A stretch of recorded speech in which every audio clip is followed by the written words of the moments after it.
Hey, deserving listeners, it's just me today. I thought I would respond to some patron emails. Let me introduce the podcast. This is the Psychology in Seattle podcast. I am your host, Dr. Kirk Honda. I am a licensed therapist, and I am also a professor at Antioch University, Seattle, in the Couple and Family Therapy program. This email is from patron Torin. It reads, Dear Dr. Honda, I really enjoyed the episode you did on Mindhunter. Are criminals made or are they born? What is the difference between a psychopath and a sociopath? According to psychological theory, which one is more influenced by nature and which one is more influenced by nurture? I'm just curious because this term psychopath seems to be thrown around in pop culture a lot without a deeper understanding by the public, similar to how the public confuses schizophrenia with multiple personality disorder. I think the terms psychopath and sociopath are often mistakenly used interchangeably, so I'm just trying to get some clarification on what are the actual differences between psychopaths and sociopaths. Okay, that email is from patron Torin. Good questions. We've talked about this in other episodes, so I'm not going to do a super deep dive on this, but I will try to answer them as concisely as possible. So the first question is are criminals made or are they born? This is a classic debate that has been going on for centuries, and it's really the classic debate of psychology in general. Are our personalities, are we born with them or are they a product of socialization? And there have been debates and there have been fights among psychology people and among people in the lay public, and it's just in the past it was much more of a hot topic. Today, I'm guessing it still is kind of a hot topic, right? Like when people have racist ideas, it's like, well, Mexicans are criminals because they're born that way or something, horrible stuff like that. So anyway, yeah, it's been debated for a long time, and the short answer to your question, are criminals made or are they born? The short answer is we don't know. Anyone who claims to know is talking out of their ass, really, or they're trying to sell a book or something. We just don't know, just like we don't know anything really about psychology. We can observe things. We can say like, well, people tend to do this on average, or people who have this history, it's correlated with this thing, but we have no way of being able to demonstrate cause, really. It's really hard to do that. So, just think about some major things in psychology or about biology and the brain that we don't understand. We don't understand why we dream. Dreaming is criminality is only among some humans. Dreaming is universal. Even other animals dream. We have no idea why we dream. And to really extend that, we have no idea why we sleep. We don't often talk about this in psychology or in the media of just like how stupid we are about things today. We like to think of ourselves as like the end of the road, right? And just think about 200 years ago, how people thought they were at the end of the road of technology and of understanding the body. And of course, when you look back at it, it's like they do nothing. People were still bleeding people, for medicine up into the 20th century, I think. And so we just don't know. And currently, if you ask anyone who isn't trying to sell a book or trying to sell you something, if you just really ask them, they will say, no, we have no idea why we sleep. We have no idea why we dream. We're unconscious for a third of each day. Unconscious, completely vulnerable to anyone who wants to hurt us. It doesn't make any evolutionary sense. It seems like because we inherited our sleeping from previous species, right? So we're not the only species that sleep. So, just like other primates have eyes, other primates have fingers, well, other primates sleep, and it goes way back, other animals way down the chain sleep. And it's like, it seems like that would have been evolved out, right? It seems like there would have been something that would have mutated in the DNA that would have allowed for not having to sleep or not having to sleep so much. we sleep for a third of our lives. We're unconscious, we're completely incapacitated. And if we don't get a third of our lives asleep, we become completely dysfunctional. And so it's just this really bizarre thing. So if we don't know why we sleep and we don't know why we dream, we definitely don't know why we commit criminal acts. So that's the short answer, is we don't know if criminals are made or if they're born. The longer answer is, the first thing we have to do is define what you mean by criminal. By some definitions, I'm a criminal because I've committed crimes like, minor crimes or stuff I did when I was a youth, which I won't get into right now. But, I'm a criminal. Most of us are criminals because we've committed quote unquote crimes. Are we talking about someone who's ever committed a crime, or someone who's prone to committing a crime, or someone who's committed several crimes, or what about someone who needs to commit crimes to survive in their neighborhood? Are they a criminal? So we really just have to define that. And of course, that really muddies the waters, right? Well, when we look at empirical and observational and experimental data, it seems that people are born with traits that influence criminality, and people's environment is also a factor. So it's just like most answers, from us psychology types. We'll say, let's say, is bipolar, or is it biology, or is it nature? Is it nurture? Is depression nature or nurture?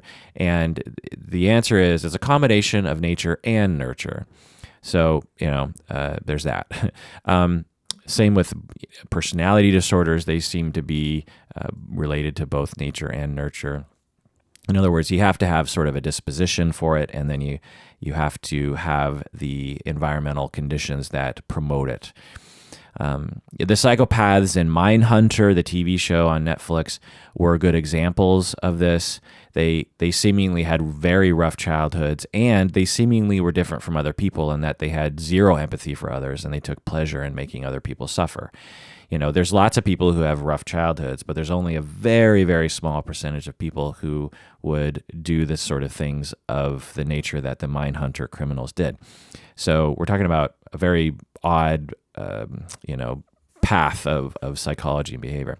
Having said that, there are cases where someone seemingly had a perfect childhood and from an early age exhibited extremely psychopathic and sadistic behaviors and motivations. So it's really a mystery. But in my opinion, based on the data I've seen, it seems that you need both. You need both a disposition and a mistreatment during childhood to become the sort of sadistic psychopathic killer that is present in Mindhunter. You ask here, what is the difference between psychopath and sociopath? You allude to a common notion that these terms are very different and that they often are used mistakenly interchangeably. Well, in psychology, psychopathy, sociopathy, and antisocial personality disorder have often been used interchangeably and as synonyms for each other. And let me go into some discussion on this. So antisocial personality disorder is generally diagnosed as a behavioral condition associated with a history of antisocial behavior and or criminal behavior. So antisocial personality disorder is in the DSM. Psychopathy and sociopathy are not in the DSM. The DSM is our diagnostic manual that we use in mental health. So if it's not in the diagnostic manual, then authors outside of the DSM are kind of free to define it however they want. Although psychopathy has been defined it's sort of in a consensus manner more recently by Hare and his measure. But anyway, so antisocial personality. So the DSM is really focused on behaviors. It tries to make it observable and not based on vague or undemonstratable qualities like personality traits. You can't, if someone has a personality trait of a lack of empathy, for example, it's hard to demonstrate that because technically you could have a total lack of empathy for other people, but never actually harm anyone. So how do you measure the fact that someone doesn't have any empathy? How do you measure having more empathy or not empathy? Whereas the DSM tries to stick to behavioral things like Have you committed a crime? Were you diagnosed with conduct disorder as a child? These are kind of objective things that you can look at. Having said that, as I get into it, which I will right now, actually, it's not. They try to make it as concrete as possible. Let's just put it that way in the DSM. Whereas people who talk about psychopathy and sociopathy are much more freer. They don't have to, stick to that sort of rigor regarding observable behaviors. So in the DSM, in general, I'm not going to read all the different criteria, but in general, the DSM defines antisocial personality disorder as a childhood history of antisocial behavior, usually in the form of a diagnosis of conduct disorder, a lack of remorse, a disregard for rules and laws, violation of the rights of others, lack of stability at work and lack of stability in relationships, irritability, aggressiveness, irresponsibility, and recklessness. So, for instance, just to take one of these, recklessness, how do we define one person as being reckless and the other person is not being reckless? Those are hard things to define, and they're in the eye of the beholder, but they are a little bit more on the side of behavioral observations. Whereas with psychopathy, which again, most people use Hare's measure now, which hasn't always been the case and isn't always the case, but because Hare's measure is Hare's psychological test is not in the DSM. It's just what people have decided upon, particularly people who work in forensic criminal psychology, have decided Hare's measure is the gold standard.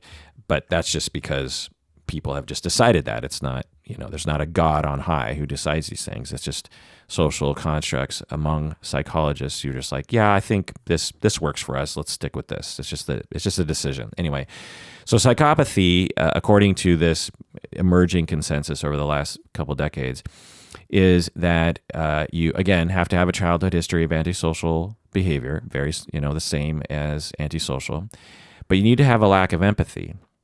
So here is something that you can observe behaviorally, but you can also observe through interviews with them. You just get a sense of them, like, I don't think this person has empathy.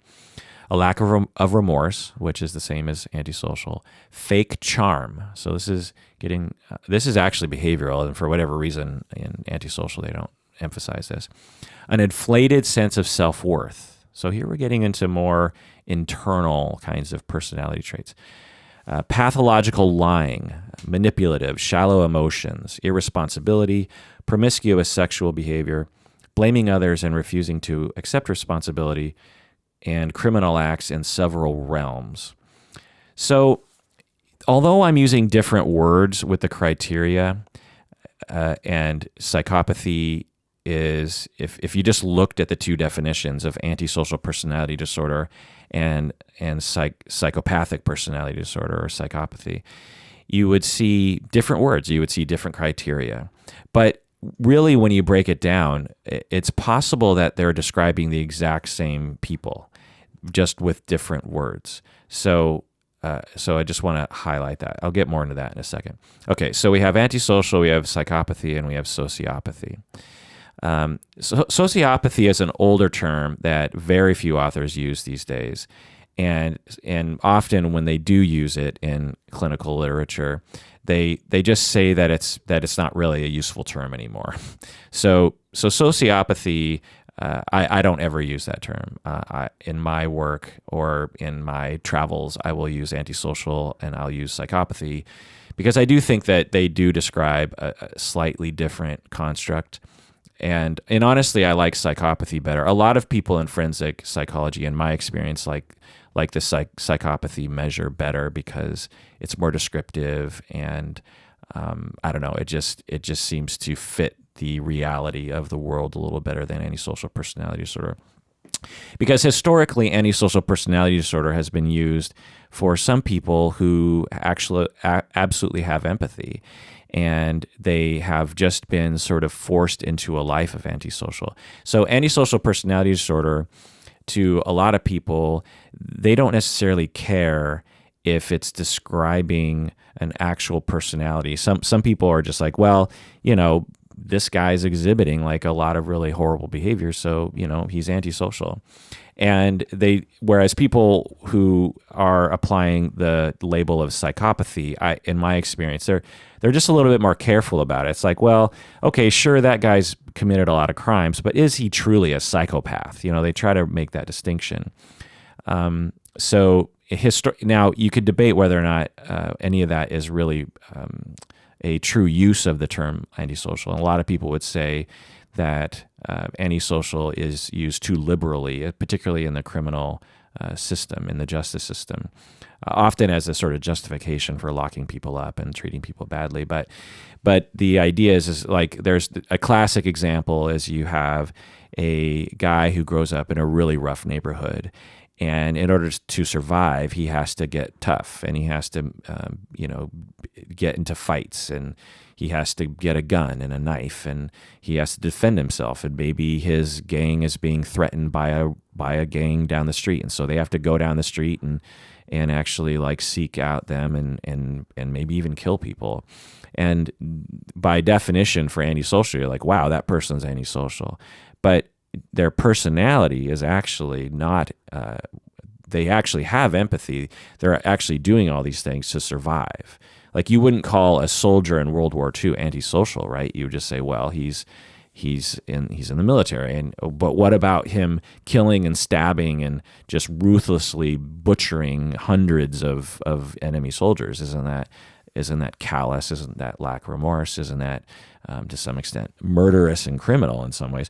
And we would say no. It's like, it's contextual, right? So anyway, back to sociopathy here. So back in the old days, they used to distinguish psychopaths between primary psychopaths and secondary psychopaths. So primary psychopaths were people who were born that way. They were born basically without empathy.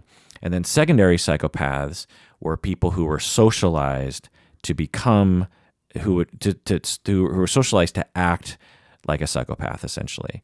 And these people were labeled as sociopaths. So sociopath was a subset of psychopath, if that makes any sense.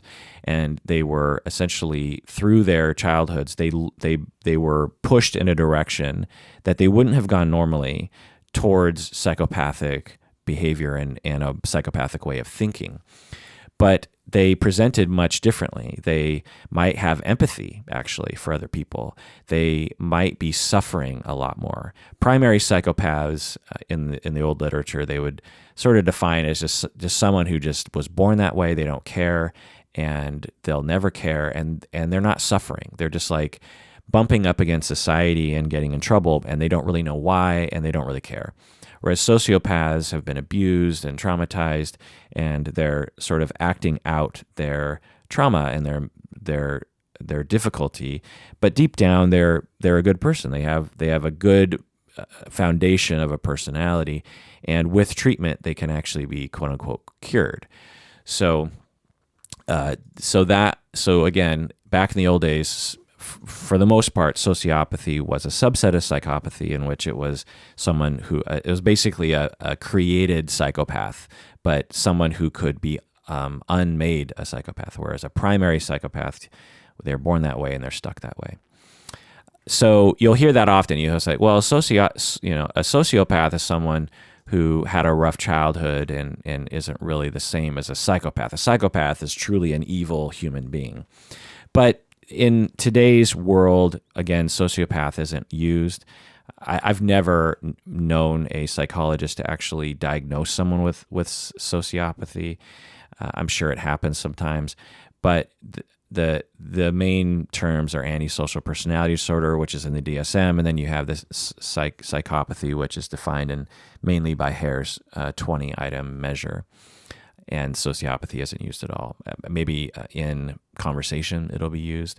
But anyway. Now, for some, these definitions are different, and for some, they are the same. Some researchers claim that psychopaths are a subset of antisocial, about a third, meaning that, like, according to some eyes and some beholders, when they use Hare's measure against common understandings of antisocial personality disorder, they will say that psychopaths are the most severe of the antisocial personality disorder people. So in other words, psychopathy is a subset of antisocial personality disorder, and often it's like a quarter or a third of people who have antisocial also qualify for the diagnosis, quote unquote, of psychopathy. But to me, it doesn't really matter because these aren't really scientific terms. These are vague, descriptive terms that rely on the opinion of the observer. It's like saying, it's like you hold up a song by Taylor Swift and you're like, is this song good or is it bad? Do we diagnose this song as a bad song, or do we diagnose this song as a good song?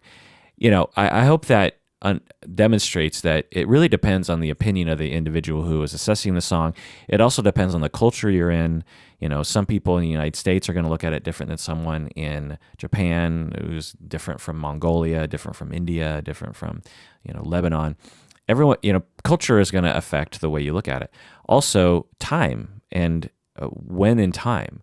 100 years from now, when they hear a Taylor Swift song, how are they going to feel about it? Is it going to be different? I bet you it's going to be different. I mean, all you have to do is listen to top 40 from the past, and you're like, my God, like top 40 in the past was terrible. The super annoying songs at times, And so, and if you're not familiar with that process, actually go listen to actual top 10 songs, because often the top 10 songs of a year do not survive because they're so bad.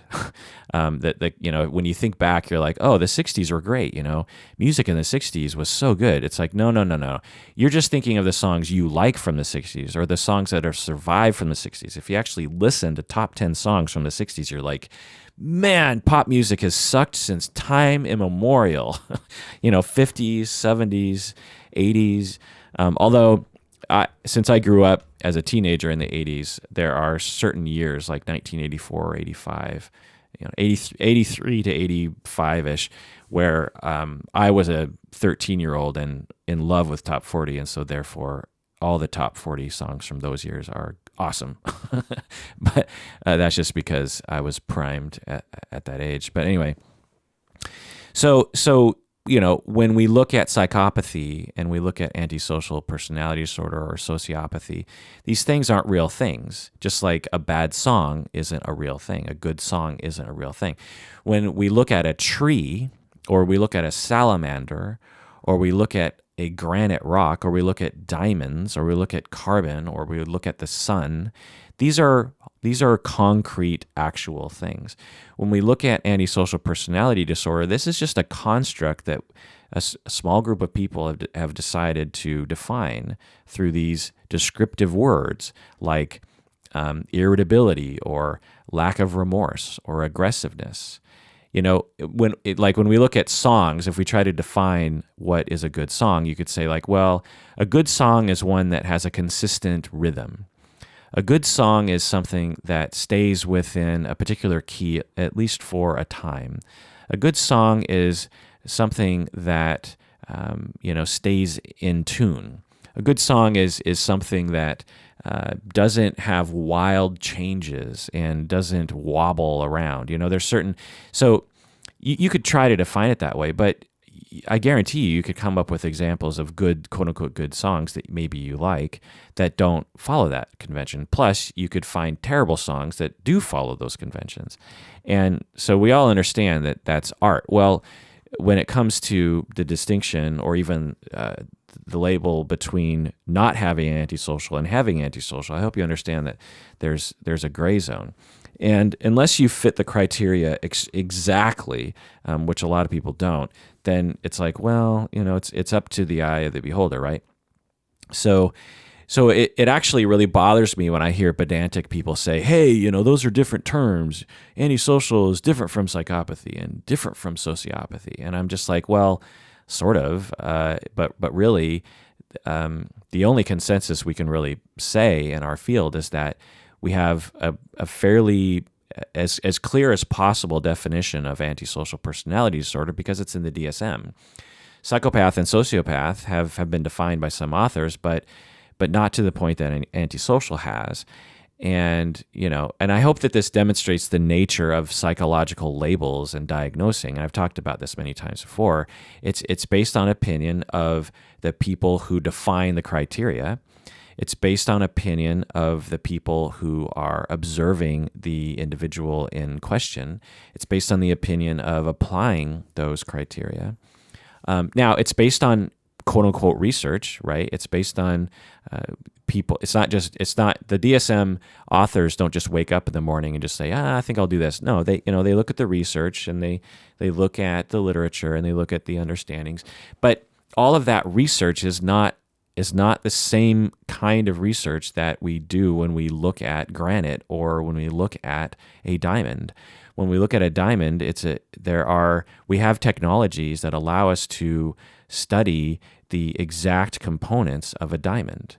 I don't know how they do it, but I know that they have, physics and chemistry. They've been able to demonstrate that diamonds are made of, unless it has impurities, it's made of carbon, and it's laid out in a very specific way. The atoms of carbon are organized in such a way that when we look at them as a clump, it's in the form of a diamond. And those are scientific research that gives us those knowledges. But when it comes to psychology, it's like we're humans observing other humans, and we're just like, well, it kind of looks like these things kind of hang together. And the other thing is over time we change the criteria. Humans haven't changed, but our criteria have. Some things have been included in the DSM. I know I've talked about this before, but we used to have being homosexual as a mental disorder. You were mentally ill if you were gay in the past, according to the DSM. And we look back at that now and we're like, well, that was stupid. But back then they thought, well, this is science. It's in the DSM. But you look at it more critically and more culturally, and you're like, no, a group of Western psychologists were attempting to categorize some things as being mentally ill and some things as being not mentally ill. Some things are mental disorders and some things are not mental disorders. And it was up to them, to gather as much information and research as possible and opinions and try to build a consensus around what should be categorized as what and what should be categorized as something else, So there's that. Now, that doesn't mean that these are worthless constructs. They are worthwhile, but we just have to understand all of that I just said whenever we talk about these things. They're not things. They are constructs that we have decided for ourselves. Just like if a group of people got together and decided to define what a good song was and what a bad song was. In 50 years, it'll probably change. And there's all that kind of stuff. Okay, so... But really, to me, the main question here, to me, is why are we so fascinated with these distinctions? I get this question all the time. What is the definite? And honestly, I used to ask these questions myself until I really started looking into it. And then I was like, well, I don't know if I really care anymore. But back in the day, before I really understood the nature of diagnosing and psychopathy and the DSM and everything, I used to be fascinated with it too. And I suppose it is sort of an interesting topic, but why are we as a society, particularly lay people, incidentally, why are we so fascinated with the difference between sociopathy, psychopathy, and antisocial? No one emails me and asks me about the distinction between an adjustment disorder and post-traumatic stress disorder. No one emails me and asks me for the distinction between major depression and dysthymia. You're not going to be at a dinner party and have that pedantic asshole in the corner saying like, well, generalized anxiety disorder is completely different from, obsessive compulsive disorder. You really can't use those things interchangeably. I'm sort of making fun of people who are pedantic about sociopathy and psychopathy. It's like, it's the one tiny, tiny little corner of psychology and of the DSM that is talked about like way, way more than is is justified given the amount of people who actually could be labeled with these things. I mean, so many more people have adjustment disorders. So many more people have post-traumatic stress disorder. So many more people have generalized anxiety and OCD and depression and dysthymia. Why are we so fascinated with this? Why are there so many podcasts and TV shows and movies about psychopaths and people who do these kinds of things? Well, my speculation is we all have a suppressed urge to eliminate our enemies. Since we have been interacting with other people, perhaps even our own parents, we have had an urge to just destroy people that bother us. But we learn early on, hopefully, that is immoral and bad. And so we suppress all those urges. We suppress the urge to destroy other people. And now, I'm not saying that everyone has an inner psychopath. Well, maybe I am kind of saying that. Think about if you have young kids, think about the way that they act, when they're 2, 3, 4, and they get upset, like their sister or brother or another kid on the playground frustrates them. You will see children act in psychopathic ways. They will, it's like, just it's sort of a stark example. Say a 3-year-old goes to the playground, and the 3-year-old boy sees another boy playing with a Batman car, and the 3-year-old boy is jealous of that Batman car, and the 3-year-old is like, "Oh man, that looks really cool," and the 3-year-old will just walk up, depending on the 3-year-old and depending on the situation. The 3-year-old, you can see it in their eyes. They want to just take it. They don't care. They want to just walk up there and take it. And so they'll be like, some of the 3-year-olds will just walk up, take it. They'll just be like, "This is mine." And then the kid with the Batman car will start crying. And the kid who took the Batman car doesn't give a shit. Just like, "This is mine now, fucker, and I'm taking this home with me." That's psychopathic. It's not yours, and you've created suffering. Or even a more stark example is you'll be a 2-year-old or a 1.5-year-old. You as a parent will be frustrating the kid somehow. Like the kid wants to play with a certain toy or something, and you need to put them down for a nap or something. And so you pick them up and you're taking them away from their toys. And they will turn to you and they will try to kill you with their hands. There are some kids who will just turn to you and they'll just start beating your face with their hands. Now, since they're only 18 months old, they don't do much damage and you don't like it, but it doesn't hurt that much. But imagine if they had the strength of an adult or had a gun in their hands. They would use it because they don't care in that moment. They're psychopathic, they're angry, and they want to eliminate you because their short-term goal is they want to go back to playing with those toys. Now, I know this, is debatable. Would an 18-year-old actually kill an adult if they had a chance? It's a bit of a nonsensical question, but I hope you get my point. Is that early on, we all have urges that are at least on the spectrum of things a lot meaner and more immoral and less pro-social than we develop later on in life. Hopefully, right? Well, the only way we can deal with those urges is by constantly suppressing them with our ego. We're constantly just pushing it back, just like, no, don't destroy your enemies. That is not a good thing for you. It doesn't work out. It's not fair, and there'll be consequences and blah, blah, blah. And we have empathy for other people. So it's not, and 18-year-olds also have empathy for other people too. It's not like they don't. But the point is that we're constantly pushing this down, and we really, there's a part of us, a small part of us, but a potent part of us that really wants it to come out. And so we have to find ways to sublimate that. And one of the ways is through TV shows like Mindhunter and through asking me about the difference between psychopath and sociopath and antisocial personality disorder, I suppose. Now, I'm not shaming people for asking me these questions. Go ahead and ask. I'm a human too. I find it interesting. But I just wanted to say that. I just wanted to say, isn't it interesting that we're so fascinated with this, pretty rare condition, particularly on the level of Mindhunter, right? Where you have people who are serial killers.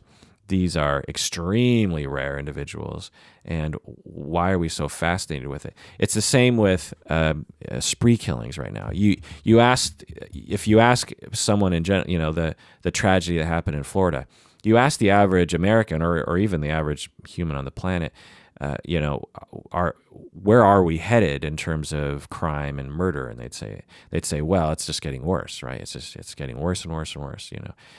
These people are these AR-15 killers. Every day it's just getting worse and worse and worse. And yes, the prevalence of the rate of people going on spree killings has been drastically increasing over the years, but but the overall homicide rate has gone down. So although spree killings have gone up, spree killings actually account for a very small percentage of the total homicides that occur in the United States. And so, it'd be like, what would it be like? It'd be like saying, say like a particular sort of cancer is getting more prevalent, like testicular cancer is on the rise. But when you think about all the different kinds of cancers, all of those are reducing because we have, educated people about smoking and about heart health and about good, foods that are good for you and all this kind of stuff. And so the rates of cancer are declining, but one particular kind of cancer is increasing because of one particular factor. And again, impossible to know, but I would speculate based on my own opinion and based on experts that have convinced me of this, is that the reason why spree killings are on the rise is because of our increase in media attention to it. I'm old enough to remember when media when I was a kid was there was news and whatnot, but it was a real small part of people's lives. Today, news stories are a part of our not just daily life, but like minute by minute. We, with Twitter and everything, it's like we are aware of things that are happening all over the planet. Anything that's clickable, anything that's clickbait, anything that's of interest, or anything that makes people scared is instantly transported right into our palms. So if there's a spree killing, we hear about it right away. And then we do, 24/7 news coverage for weeks about it. And so if you're a disillusioned, struggling, suffering young man, and you, for whatever reason, are really angry at other people, and also for whatever reason kind of interested in gaining some sort of notoriety and some sort of attention from society, which a lot of people want, particularly given the way that we privilege it today, then you're going to see this as a viable option. You're going to be like, well, I'm sort of at the end of my rope right now, and I don't really see any other ways out of life. I'm not happy. No one seems to like me. I'm isolated. I'm really angry. I really want revenge on certain people. And you know what? It'd be kind of cool to be famous, to be seen as that guy who did that thing. I mean, that's pretty cool. I mean, because the other thing is that I've realized after making episodes about Elliot Rodger and other kinds of people like this, is that there's a minority of people, but when a minority of 7.5 billion people can amount to millions of people, right? There's a minority of people on the planet who actually will really look up to these figures. There's a minority of people who worship people like Elliot Rodger and really think he was awesome. And so people look at that and they notice it. Young men notice that kind of thing, and they're just like, well, yeah, sure, a lot of people are going to hate me, but there's going to be some people that are going to like consider me kind of like a hero. And when you add all those things together, I would speculate that's why you see this massive climb in these kinds of crime. What often gets focused on is gun control, and I'm all for looking at that for sure. We should. And then the Republicans will look at mental health, which obviously is another factor. But the guns have been present in the United States for a long time. In fact, I saw a recent statistic that the percentage of households with guns has actually declined in the United States since over the past number of decades. So although there's still a shit ton of guns in the United States and more households, incidentally, but anyway, so the point is that gun control is something to absolutely look at, and we are, our politicians are in the hands of the NRA with that. We have a pretty abysmal amount of tax dollars that are spent on mental health and on supporting people. So that's a problem that our government is to blame for. So our government is to blame for both of those issues. But we are to blame for the media attention that is given to individuals like this.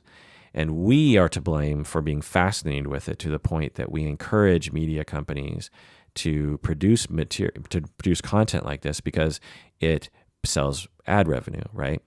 They are media. All they're interested in is getting you to pay attention. They don't care what they talk about to make you pay attention. I mean, all you have to do is just watch news channels and realize, like, oh, these people aren't really interested in the news. They're just interested in keeping you watching, just like any other TV show. That's the purpose, There's not some sort of government agency that like looks at news organizations and says, you have provided a good service to the American people. Here is $1 billion.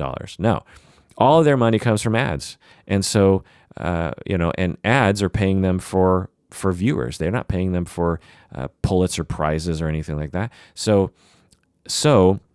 we are to blame for paying attention to that and not actually doing anything about it. It's just getting worse and worse and worse. There are some movements that, like on Reddit, they actually will not upvote. The kinds of things that rise to the front page on Reddit have nothing to do with the actual killer in these spree killings. People on Reddit know enough to say, what we need to focus on are the victims. And we're going to profile the victims. We're going to call the victims heroes. These are the people that we're going to pay attention to. And we're not going to pay attention to the killer, and we're not going to pay attention to why they did it. We're not going to pay attention to their manifesto or whatever it was they were trying to publicize, because that's only encouraging future killing sprees, right? So there are movements for sure, but in the vast sea of media in our country, in our society, the general thing that's happening is just getting worse and worse and worse. Yeah, a similar thing happened in Los Angeles when, with regards to police chases. So in the early days, there were, suddenly you had these helicopters that could cheaply fly around Los Angeles and track criminals, these police helicopters. And then you had news helicopters who would, look for news to happen underneath the helicopter. And then you had things like the OJ chase, which produced millions upon millions of dollars for certain media outlets. They made millions. So just imagine that. You have a helicopter in the sky that manages to get a camera on OJ Simpson for, hours, right? That made them millions of dollars. Now, what they'll say is like, oh my God, it was such a scoop. It was so amazing. No.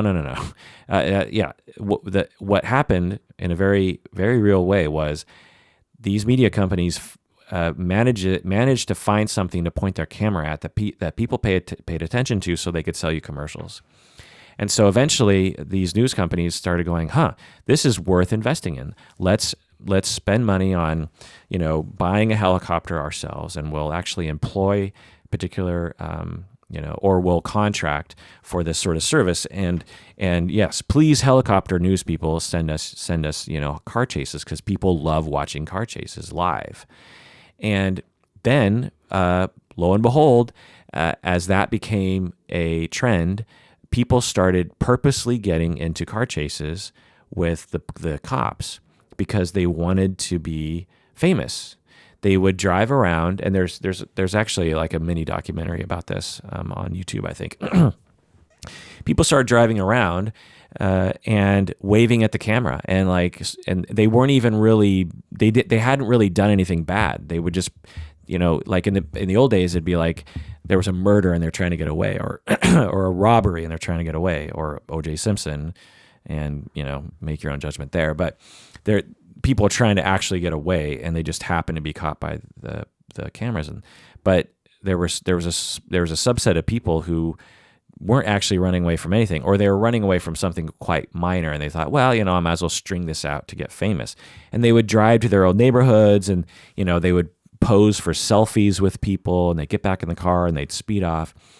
And then, and they just like knew, it's like, here's my 15 minutes. And it's really terrible because they would drive at like 110 miles an hour down these side streets and like kill people with their cars. It's just an awful, awful situation. Police officers included can be harmed in this way. And anyway, so the point is that when our media, which we want a free media, points their cameras at these sorts of things, and spree killing and other kinds of stuff like this, then there's a group of people who are desperate enough for attention and love and adoration because they're not getting it in their normal life, that they will turn to that as an option. They will turn to spree killing and car chases to get a little bit of notoriety because they're so desperate for love and attention and acceptance. And that's our fault. So gun control, absolutely. Let's try to have a rational conversation about that and pass rational laws. Let's try. I doubt it'll ever happen given the political landscape and the way the money works in the United States, because there's no anti-NRA. NRA has just a ton of money and a lot of lobbies. And incidentally, they also have like a constitutional amendment, right, which doesn't help things. But and then a cultural divide between the right and the left. But anyway, yeah, we should try. Let's give it a shot. Mental health, absolutely. Are you kidding me? We need to be, for a number of reasons, we need to be spending more tax dollars on that. But in my opinion, if we really want to affect change, we need to look at how the media covers this. And we really need to look at ourselves. See, that's why I think a lot of people don't talk about this, is because it requires people to look at themselves. Because in my experience, most people are fascinated with these spree killers. Why did he do it? What sort of gun did he use? How many people did he kill? I mean, that's one of the things that it often really kind of grosses me out about this media coverage, even in my own impulses, is, oh, there's a spree killing in Florida. How many people died? That's the first question. Like, because if it was just 3, it's like, it's not really a news story. But 17, whoa, that's a lot of people. How terrible. It's this really sick kind of thing that we exhibit in that situation. And when we have to look at ourselves, we don't want to do that, right? We want to blame Republicans for their being in the pocket of the NRA. We want to blame mental health people. We want to blame this and that. We want to blame assault rifles or whatever. And it's just like, yeah, absolutely. These are all factors. I'm not saying they're not, and they are, and we should try to do something. I mean, imagine if we could just snap our fingers and get rid of every single assault rifle and every single, just every single gun that's really easy to kill someone. There's certain guns that I grew up in rural areas, sort of suburban rural areas around Seattle, and a lot of my friends hunted, and they would have like a small caliber shotgun or a small caliber rifle that they would shoot pheasant with, or rabbits with, small things. And these guns were cumbersome to shoot several rounds at once, right? You had to, the shotgun could hold, like 5 rounds or 3 rounds or something. And the rifle, you had to load every single bullet you had to load. And so, guns like that probably, they could still kill, obviously. And, but imagine if we could just snap our fingers and just, in the public, just get rid of all those guns. I'm guessing that there would be, a reduction in the amount of people who are killed by these spree killings, right? So it's not like gun control isn't going to work. Now, some people would say, I don't want to pay that price. I want my assault rifles. Okay, whatever, you're entitled to your opinion. But anyway, my point is that we have to look at ourselves. We have to look at how we are consuming media. We have to look at what we are encouraging. We have to look at the sort of blind clicking that we do. So along those lines, I'm gonna ask you to do one thing when these things happen. I want when the next spree killing that happens, which will happen. I want you to think about what you click on. I want you to think about what you're interested in. Are you interested in the carnage? Are you fascinated with the images of gore? Are you fascinated with the story of the killer? And if that's the case, try to resist that. Try to resist clicking on that, because every time you click on that, it's just another penny in the pocket for the media companies to do that kind of stuff. There are things that the media actually doesn't do because of decorum and because it doesn't make them money. It's not like the media talks about everything. For example, how many good things are happening in the United States right now? How many positive things are happening? Well, for whatever reason, we don't click on those headlines.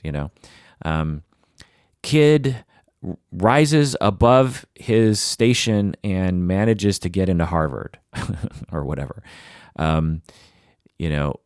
Girl fights back against toxic masculinity or something. It's like these things, people don't click on that. People click on, mentally ill man kills 15 in Texas. It's something that for whatever reason we click on. And so you just please do your part. That's what I try to do. I try to be like, well, I have an impulse to be curious about this, but what am I doing? How am I contributing? Think of it like recycling. When you recycle or when you try to conserve electricity, it's a small thing you're doing. You're not doing much, but if everyone does their part, we can actually affect change. And so, you can do your part in this. And so that's what I'll leave you with. All right. Well, that does it for that episode of Psychology in Seattle. Thanks for joining me out there. Let me know what you think of what I've been saying. I'm guessing you have opinions. You can email me at contact@psychologyinseattle. That's contact@psychologyinseattle. You can also become a patron by going to patreon.com. When you become a patron, you get access to all of our patron-only episodes in which we do deep dives into various different awesome topics, such as psychopathy and these kinds of things. All right. Well, thanks for joining me. Please take care of yourself because you deserve it.